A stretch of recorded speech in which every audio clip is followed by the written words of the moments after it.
Assalamualaikum, it's your own DrNAS again with a new topic and with an amazing topic, with a very demanding topic. So many people were writing to me to make a lecture over this, but this lecture is not about the details of ECG, and I will not teach you ECG in depth or with a complete knowledge. But this lecture of this lecture will hardly be will be consisting on 20 to 30 minutes, and then in that lecture we will just focus the points that how we will differentiate between the normal ECG and the abnormal ECG. This lecture will not make you like a master of cardiology or a master of ECG, but it will just make you able to differentiate between normal and abnormal ECG, and to at least refer your patient or provide him or her a good care without hesitation. You will after this lecture, without hesitation, you will be able to refer your patient to the cardiologist or a person whoever gives him or her a better care. So this lecture is not for doctors. This lecture is for like the all healthcare professionals who belong to clinical practice where he or she has to see the ECG of the patients, or give like for the anesthesia people, for the house officers, for the senior nurses, for the ICU nurses, for the anesthesia nurses, and for those doctors and for those junior doctors who have hesitation to read or to differentiate the normal and the abnormal ECG. So without wasting time, we will move towards our topic, how to differentiate between the normal and abnormal ECG. Number one, before going towards or jump into the normality and abnormality of the ECG, we have to discuss about the ECG paper. Why? Because the ECG paper is just a piece of paper for you guys and for those guys who have no idea about the ECG paper, but the ECG paper has a lot of information. The boxes which like you see on the ECG paper are not just the boxes, but it has a depth or a meaning behind it. For suppose, first of all, you have to think about the calibration. You have to check about the calibration always at the end, at the side of the paper. You see that this sort of things you will appreciate on the ECG paper, or the right side or on the left side of the paper before starting the tracing. So this shows the calibration. If this horizontal axis is 25 millimeter per second, it means it is a paper speed which will be rolled on in the ECG machine with the speed of 25 millimeter per second. So ECG will give the paper or get print the paper at the speed of 25 millimeter per second. Why it is important? Because whenever you will be calculating the heart rate, or when you will be seeing the distance between the QRS complexes, you have to appreciate the paper speed. Why? Because if the paper speed is faster, then the distance between the QRS will be prolonged. Why it will be prolonged? Because ECG paper is printing the paper very fast. So obviously if it is printing very fast, then the heartbeat which is coming with the same speed, it will be printed on the paper on later, like after a few microseconds. For suppose if you will increase the paper speed of this ECG machine, then what will happen if your heart rate is, for suppose if your heart rate is 60, so obviously it will be printed upon with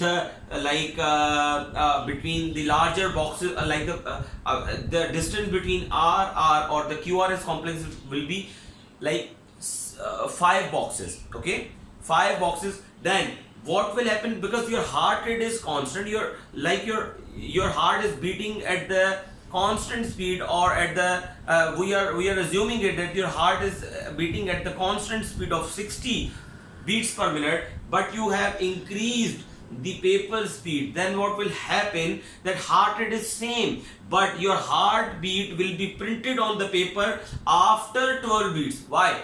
because your heart rate is same, but the paper speed has been increased. So if you have increased the paper speed, your first QRS will be printed here, but the second will not be printed after 6 boxes or after 5 boxes. It will be printed after 12 or 10 boxes. Got it? Why? Because you have increased the paper speed.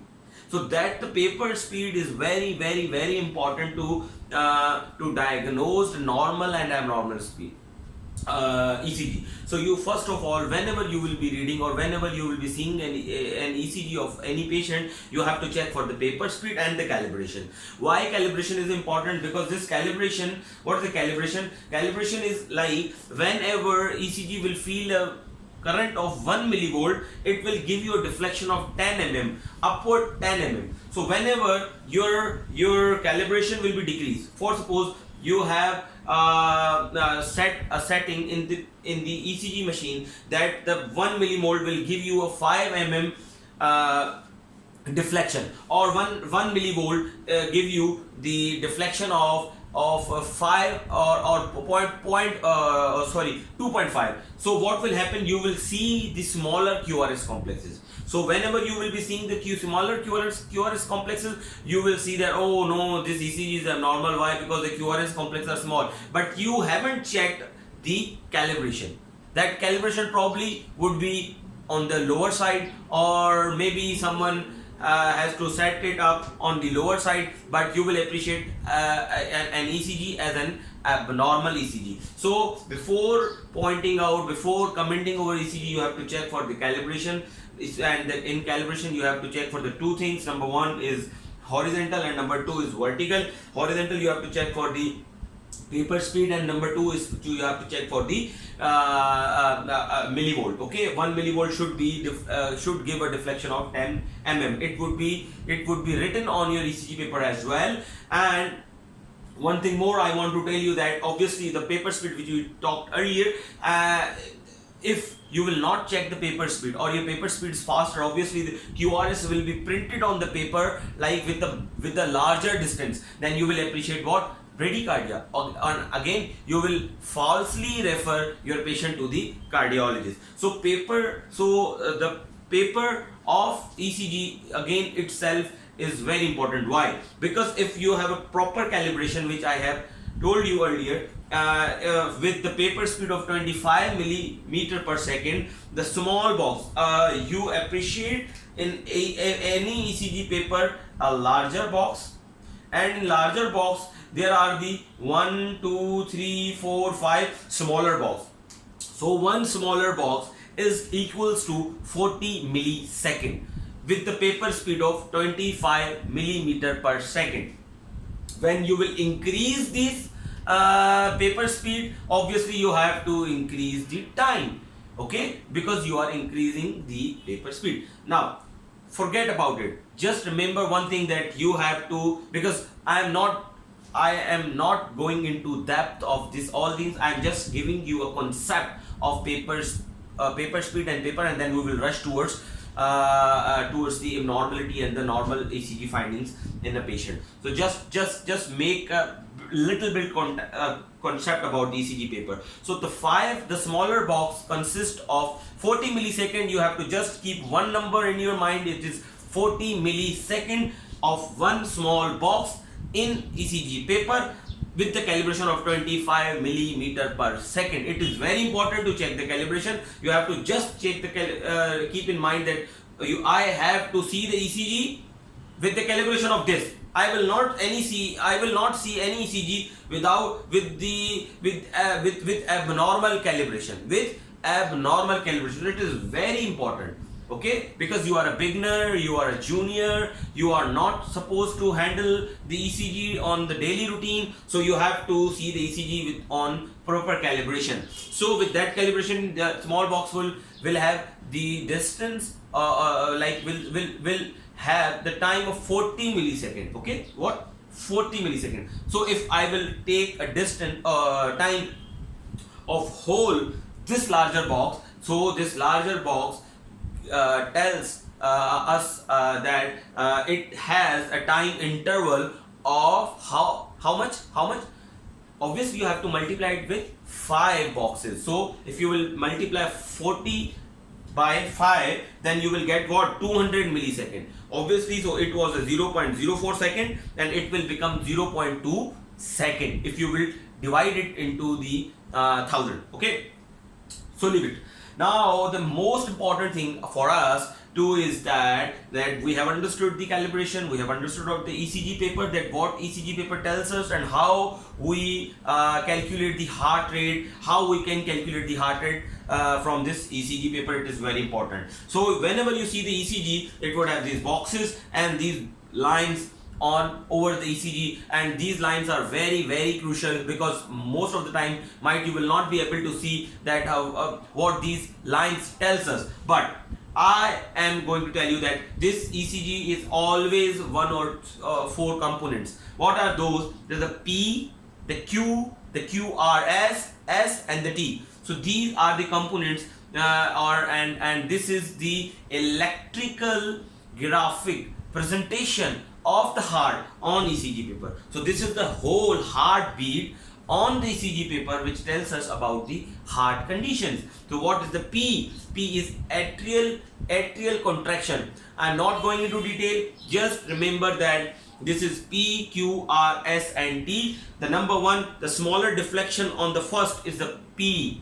It's a P. It's a P. And after that P, if there is any negative deflection like this, any negative deflection after P, any negative deflection after P, any negative deflection after P is Q, Q, Q, is Q, Q, Q. What is this? The first deflection, the positive deflection is P, P, P. After P, you will get Q, Q, Q if there is a negative deflection, because most of the time Q waves are not normal one. So you will not get the Q waves.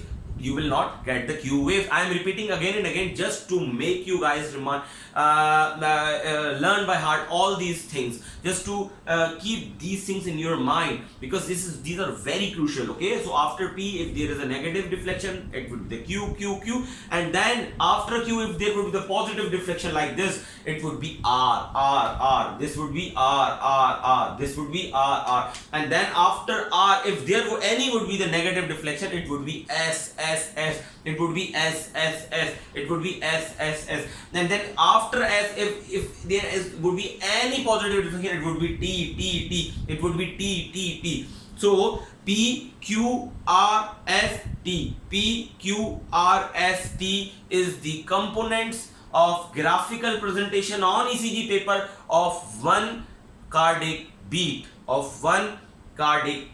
So any abnormality in these components, what abnormalities those would be, I will discuss later on, should need urgent referral or a referral to cardiologist or a person, whoever would be taking care of your patient, or whoever can read the ECG or can help you. So obviously that person will be the cardiologist, but it can be internist or any other person as well. But you have to refer that patient if you are not enough capable to read the ECG. But because of hesitation, because of lack of communication, we especially in the third world country don't refer our patients, because our seniors mindset most of the time that on that stage even you don't read the ECG. So you have these major concepts to refer your patient, and on those referrals your senior will appreciate you, rather not to scold you or not to mind of your referral. Okay, so leave all these things. Okay, now the PQRST. So these are the components. How now start from the calibration. We have done the calibration. We have major concepts, that what is ECG paper and what ECG paper what graphical presentation and what lines or structures that ECG paper would have. Okay, now come to the rate and rhythm. Why rate is important? Because rate is the first indicator to tell you that your ECG is normal or abnormal. And how would you calculate the rate? The distance between R. The distance between two R will tell you what the heart rate. How will you calculate? The large number boxes between R should be divided by 300. Whenever you will do this, you will get the heart rate. For suppose, make this okay, for suppose 1 2 3 4 5 1 large box, 1 2 3 4, like almost 2 boxes. If there is a 2 boxes and you will divide 2 divided by, you have to 300 divided. So you have a rate of 150. So in this ECG paper, the distance between two QRS complexes or two RR is two larger boxes. So if there are two larger boxes between two QRS complexes, the rate would be 150, and if it would be 4, then obviously it would be what? It would be 75, and like you have to calculate like this. Okay. Now the important thing which is about the rate is that whenever there would be the rate of less than 50, symptoms or without symptom, you have to refer your patient to cardiologist. You have to refer your patient to the concerned person. Why? Because it could be bradycardia, it could be anything which needs help. It could be normal one. I am not saying that it will always be a normal, but that thing will be out of your domain, because you cannot recognize on that level that your patient has problem or not. So you need help. You have to refer your patient for further clearance from a senior person. You will not clear that patient from your side at your own. Okay, so either symptomatic or asymptomatic, heart rate less than 50, you need to refer your patient to the concerned person. And if the heart rate is more than 150, either it is a sinus tachycardia or in the sinus inappropriate tachycardia or whatever it would be, you have to refer the patient. Either your patient is symptomatic or not symptomatic, because you cannot clear the patient on that stage, because you have not enough knowledge, you have not enough experience to clear that patient, because the life of the patient is more crucial than our ego, our confidence, our reputation, our mindness, our everything. The life of the patient is more important. Okay, so heart rate. After that, you have to check for the rhythm. What is rhythm? The rhythmology, the rhythm of the heart, the rhythm on which heart is beating. Like if the heart is beating on the regular intervals, then obviously the rhythm would be normal. Then how the normal rhythm would be shown on the ECG paper? That ECG paper would have a normal morphology of the P wave. Normal morphology of the P wave, that each P wave would be beautifully presented on the ECG paper with the regular intervals between P, like the distance between PR or this RR. Okay, so the P would be there, and every P would be followed by a QRS complex. So P and then QRS complex and then ST, P and then QRS complex and the ST. So it shows that the person has normal sinus rhythm. Why? Because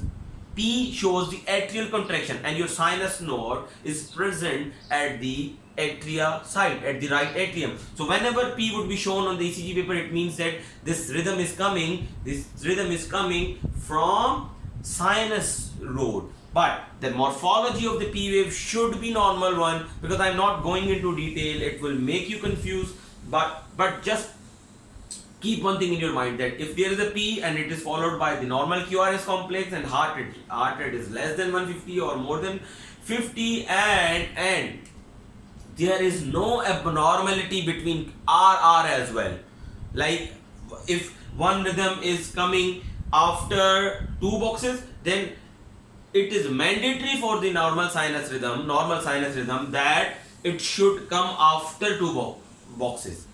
It is not like that the one beat is coming after 2 boxes and the third one is coming after 5 boxes, and then again fifth one is coming after 2 boxes. So it means that your patient has irregular sinus rhythm. It can be sinus rhythm, it cannot be sinus rhythm. It is not sorry, it is not your domain. You have to just send this patient, and or you have to ask for the help. You have to ask any senior person about it, that this patient has sinus arrhythmia, or this patient has irregular rhythm, what I need to do. So if the rhythm is coming with the regular intervals, it means that your patient is, and with the normal morphology of the P, and every P is followed by QRS complex. So any of thing which is lacking, which I have told you, such as if P is coming and QR is not coming, again it is a problem. Why? Because it means that ventricles are not contracting. That's why every single word of this lecture is important.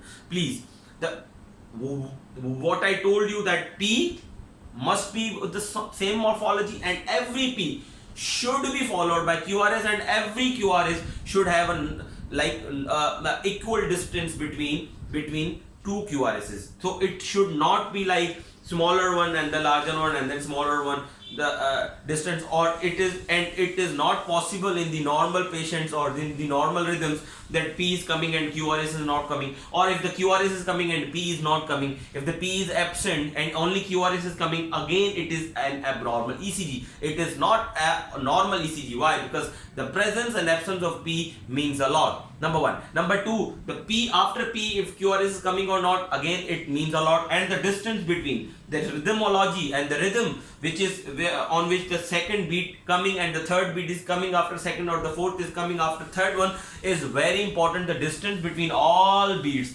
should be equal. Okay, if there is a first two boxes between two QRS complex, and it should be 2 in every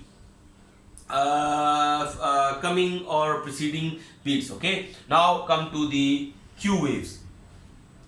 Q waves are very important. Q waves shows that your patient has old MI. Okay, I'm not going into detail that how we diagnose that which site of the MI is this, because there are a lot of viewers which will not be probably doctors. They could be nurses or healthcare professionals, or I'm not going into it. Just keep one thing in your mind, that Q wave most of the time shows that your patient have old MI, and it can be present in like cardiomyopathies, but I'm not going into detail. Just keep one thing in your mind, that if the Q waves are present, and especially if they are more than 50% of the R wave, like if this Q wave is more than 50% of the R wave, it means your patient needs help. Either even if your patient has a Q wave,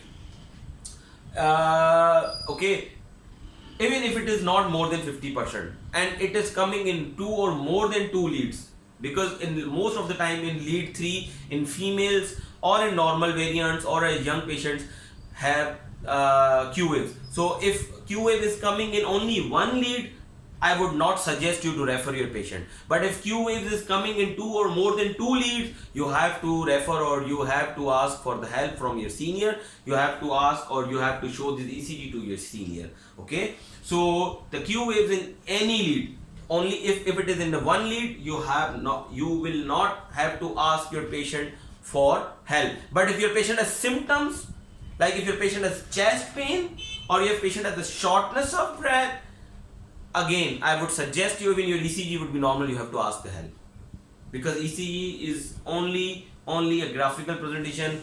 It will not tell you the condition of the patient, but the patient will tell you himself or herself about her or his condition. So leave it.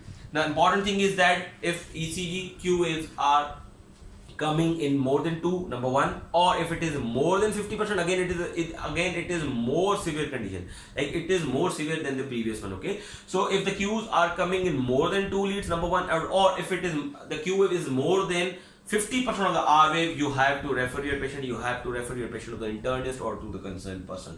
Now the important is thing, or see, I have drawn this picture for you guys here, that this is the Q waves and this is R. You can easily appreciate that this Q wave is more than this R, or at least it is more than 50% of the R. It is equal to that R. Okay, it is equal to that R.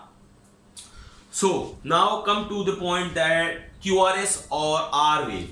So usually in lead V1 to V3, at least V1 or V2, you will, it is very it is normal not to have R wave, not to have R wave in V1 and V2. Why? Because this is I'm not going into why, leave it. You have to just remember that there were most of the time in especially in the normal persons, you will not have the V1 or V2 have the R wave, okay, in the larger R wave like this, okay. If you are getting any R wave or positive QRS complex, obviously when there would be R wave in V1 or V2, you will get the positive QRS. Positive QRS means that your QRS would be on the upward side, okay, on the upward side. And whenever I would tell you that the negative QRS, it means that patient has a deep S waves, that this patient has deep S waves but smaller R wave, okay. So like if I draw like this, so you will get the QRS complexes like this in V1 to V2. You will not get the QRS complexes like this in V1 or V2. If you are having larger R wave in V1 or V2, it means that your patient has problem. You have to refer your patient, you have to ask the seniors help, you have to send this patient to the cardiologist in V1 and V2. I'm repeating again and again just to make you guys understand that your patient would have problem. Your patient would have problem, okay. So don't confuse this with the Q waves. This would be S wave. Why? Because it is coming after R wave. What definition I have told you guys, that any deflection after P wave is Q waves, because this is not the negative deflection coming after P wave. It is the negative deflection which is coming is coming after R, but not here. But if the same negative deflection is coming here like this, so this would be the Q wave, and that would be obviously a problematic thing, and that would obviously shows that the patient has the old myocardial infarction. Your patient would have old myocardial like heart attack. So it is very, very, very, very important for you guys to recognize between the Q waves and the S wave. S wave is coming after R wave, but the Q waves are coming after P wave, okay, after this P wave. So if the Q waves are present, you have to refer the patient, obviously. Now the most important thing is the width of QRS. The width of QRS shows the atrial depolarization and then repolarization, the starting of the repolarization. So the QRS, if the QRS is white, I'm not going into detail that how we interpret it, but just make yourself clear that if it is void more than 3 boxes, because one box is 40. What I have written here, that if it is width is more than 120, it means your patient has problem. So if the QRS width is more than 3 boxes, here it is 1 box. If it is more than 3 boxes like this, so 1 box, 2 box and 3 box. If it is more than 3 box, like it is more than 120 millisecond, it means that your patient has problem. So if the QRS complex is more than 120 millisecond, it means your patient has problem. You need a senior's help, or you need a cardiologist, or you need an internist, or whatever your concerned person. Now the very important concept after this, I have drawn a picture over here for you guys. The width of the QRS, 1, 2 or 3. It is more than 3 boxes, so it means that your patient has abnormal QRS complexes. Your patient might would have any fascicular block or all these things, but I'm not going into detail. Just keep one thing in your mind, that if there is a 3 boxes, you have to refer your patient. Number 3, QT. What is the QT? QT is the distance between this Q till this T. This Q until this T, the negative deflection after P up to the T wave. So if it is more than 450 millisecond, Either your patient is symptomatic or asymptomatic, you have to refer your patient to cardiologist to rule out the any grave issue or any problematic thing, because I'm not repeating again and again. Just you have to send your patient to the cardiologist. So I have drawn a picture here that if you calculate from this Q to this T, obviously that will be that it seems abnormal. It seems. And one more trick I want to tell you guys, how would you, without counting this, without counting the boxes, how would you be able to differentiate between normal QT and abnormal QT? So whenever this RR interval, okay, this in between RR, if the 50% of the RR is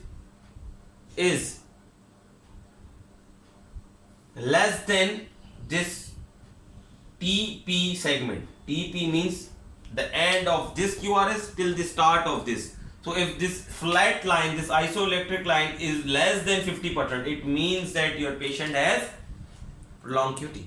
Your patient has prolonged. Why? Because your TP segment is less than 50%. So it means your patient has prolonged QT. So it is a bit smarter thing you have to do. You have to see for just because it needs practice. Okay, it needs practice. Whenever you will be seeing the more and more ECGs, you will appreciate all these things by yourself. So you have two methods. You have to see the TP segment if it is less than 50%, okay, of the RR, then your patient might have, but you have to calculate again the QT. So how would you calculate the QT again? This boxes, 40 millisecond one box, and obviously that if it is more than 11 boxes like 440, then your patient would have what? Your patient would have the prolonged QT. Now the most important thing is ST deviation. Why it is important? The ST deviation is important. Why? Because ST deviation shows myocardial infarction or ischemia, and it is very important that you cannot miss the ischemia on the ECG. You cannot, even if you are a nurse or a junior nurse, it is it would be expected from you guys that you would not miss the ischemia or especially ST elevation MI on ECG. Okay, so any deviation, if it is if it is like ST elevation, or if it is T wave inversion, or if it is ST depression, so any deviation, like if it is STs are depressed or T segments are or ST segments are elevated. So okay, so just watch my lecture and after write all these things, and you have to look all these things on the internet or Google those things to see the pictures of ST elevation, to see the pictures of prolonged QT, to see the pictures of abnormal T waves. Why? Because I cannot show you the pictures on my whiteboard, but you have to note the things, make a concept, and go and watch the pictures on the Googles. Okay, so you have to see the pictures of ST deviation, that which sort of ST deviations there could be. So any ST deviation, ST depressions, ST elevations, or T wave ST elevations. Okay, so if there would be any ST deviation, depression or elevation, it would be referred urgently. It should be referred urgently to a cardiologist to rule out the ischemia, because you cannot miss the ischemia. You cannot. That's why I have written these things in the right letter, because these are the high alert, and in the block letter. So if there would be any ST deviation, you have to refer your patient to the cardiologist. Last but not the least is the T wave. Okay, T wave. If there is a hyperacute T wave, what is meaning of the hyperacute T waves or T wave? This is the T wave inversion, and hyperacute T waves are sometimes like larger T waves. Okay, so if these sort of T waves, it most of the time shows hyperkalemia or anything like electrolyte imbalances, but don't miss the ischemia. Even if you know that your patient has abnormality, like your patient is CKD or your patient has a renal function dysfunction, So you cannot ignore your patient at the sake of those electrical abnormalities. You have to ask the senior's help. You have to get checked your patient for the from a cardiologist, because these hyperacute T waves are most of the time the first stage of ST elevation MI. So because before those ST elevation MI, your patient would have this hyperacute T waves. So hyperacute T waves, in most of the time your patient would have the initial stage of the ST elevation MI would be this hyperacute T waves. Okay, so you cannot ignore your patient that my patient has renal issues, so it could be hyperkalemia. Yes, it could be, but you would not be knowing that the CKD patients have a strong association with coronary artery disease. The rheumatoid arthritis patient have a strong association here like with ischemic heart disease. So never ever think yourself a giant, never ever think yourself never ever be an overconfident over your knowledge. Always ask for senior help is the best thing to do in the world. Always ask for help from your senior is the best thing to do in the world for your patient. Okay, so you have to, if there would be any ST deviation, especially don't miss the ST. These all things which I have told you are the very crucial things, because you cannot miss these things. You have to look these things and you have to immediately or appropriately act over them accordingly whenever you will be getting all these things which I have told you earlier. Now come to the Brady, Takey and the MI, and then we will finish our lecture. Brady arrhythmias, as I told you, heart rate less than 50. If your patient is symptomatic, then again admit the patient. Don't send this patient, call the cardiologist immediately. But if your patient is not symptomatic, at least ask an opinion from the cardiologist to clear your patient out. Then even your ECG is normal, you have not to clear your patient because it is not your domain. You should ask for your senior. And if your patient has irregular ECGs, with the low heart rate, irregular ECGs shows that your patient is having block. Your patient is having block. So you have to send your patient immediately to the cardiologist, immediately to the cardiac center. If your patient has symptoms and your patient is unstable, okay, and your patient has fluctuating heart rate and it is going less and lower than 30, 40, you have to give the atropine, or you can attach the TCPs as well, transcutaneous spacing as well. And on the transcutaneous spacing, you have to send your patient to the cardiologist or nearest cardiac center, or if your cardiologist would be available on your center, you have to call them. Now the important thing is TCP is that if you will not do these things, your patient would go into asystole. Your patient would go into asystole and your patient would be collapsed. So you have to attach the TCP, or you have to give the atropine, because there are a lot of blocks which would be worsened on atropine. So you should attach the monitor before giving atropine. You have to attach your patient with the monitor, and that monitor should have TCPs. And after giving atropine, if your patient is worsening, you have to attach the TCPs and send this patient, or you have to ask for the cardiologist for the further assessment and the management. Take arrhythmias. Always, if the heart rate is more than 1, I have written here a bit larger limit, like 150, because in most of the time 120 or 130 could be sinus tachycardia. For you guys, it is not necessary to refer your patient on the 150. You can refer your patient on the 120 or 110 as well if your patient is symptomatic, okay? But if your patient is asymptomatic on 150, you have to send your patient to the cardiologist, because more than 150 should not be sinus tachycardia. It should be something else. It should be addressed by a cardiologist or by an internist, okay? So 150 is a cutoff, but you can't do anything for the tachyarrhythmias if you have no sense of ECG. Yes, but if that tachyarrhythmia, if your patient has been collapsed, like if your patient has collapsed in front of you and you have an AED, the automated external defibrillator, then you have to attach that automated external defibrillator. I will make on lectures on basic life support as well. So keep tuned on my channel and make it like subscribe my channel and press the bell button, so you will get the lectures about the BLS very soon. So in that lecture you will be able to manage the tachyarrhythmias. Here I am not suggesting anything because I'm short of time and I cannot like tell you all these details of how to manage the tachyarrhythmias over here, because it is a very lengthy thing. Just you have to keep in your mind that if your heart rate is 1/450 and there would be absent P waves and the R are irregularly irregular, it means your patient has atrial fibrillation. Absent P waves, your QRS complexes are irregularly irregular, it means your patient has atrial fibrillation. You have to send your patient to the cardiologist. Number 2, if your patient has wide complex tachycardia, it is a red sign. It is a red sign. It is a red sign if your patient has a wide complex tachycardia.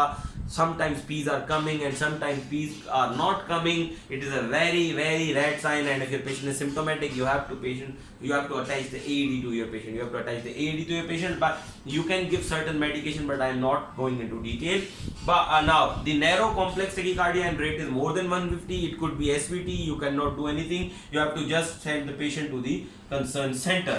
Now important is MIs, which I have told you earlier that any ST, depression or change or any change, you have to refer your patient to the cardiologist.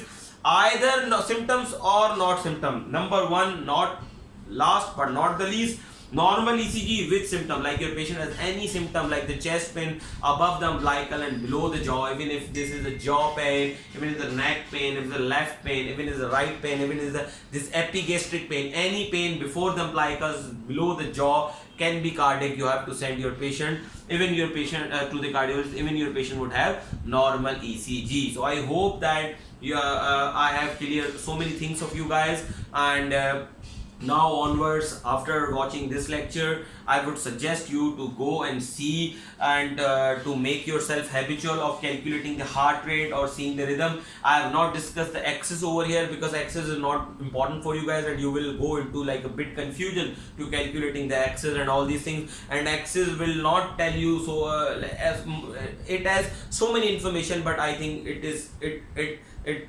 should be for a person who have at least a basic knowledge of ECG. So in one lecture I cannot make you guys a master, but I can make you able to differentiate between normal and abnormal ECG. So this lecture should be watched by juniors or psychiatrists or psychologists or those patients or those one who occasionally see the ECGs and have no idea about the ECG. So just watch this lecture of 20 to 30 minutes and you will be able to differentiate between normal and abnormal ECGs. So share this lecture as much as you can, as much as possible for you guys, because this lecture will save thousands and thousands and thousands of lives around the globe. Why? Because I know that there are a lot of juniors, there are a lot of nurses who cannot ask, who because of hesitation, who lack of communication, cannot ask